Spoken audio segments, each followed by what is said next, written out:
Assalamualaikum warahmatullahi wabarakatuh.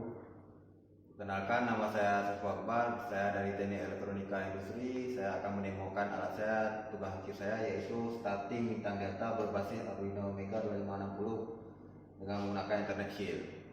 Dan inilah komponen yang saya gunakan dalam alat saya tersebut, yaitu MCB 3 pasar dan MCB 1 pasar dan konektor 3 buah dan modul Ethernet Shield dan Arduino Mega 2560 dan driver relay sebagai kontak untuk menghidupkan si protektor dan power supply untuk menghidupkan Arduino, dan terdiri dari 3 buah lampu sebagai indikasi pasar 1, pasar 2 dan pasar 3. Dan kita untuk menghidupkan modul tersebut kita harus terkoneksi ke yang namanya blink di serial monitor.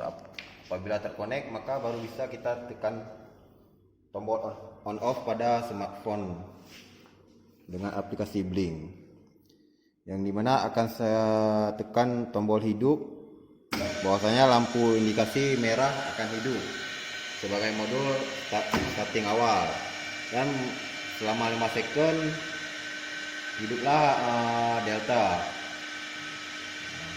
dan saya akan mematikan motor tersebut yaitu dengan menekan tombol mati. Tunggu sebentar karena koneksinya putus.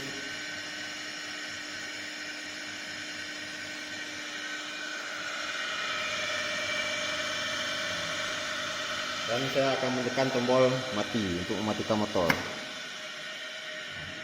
Maka perangkat alat saya akan mati semua. Sekian, terima kasih. Assalamualaikum warahmatullahi wabarakatuh.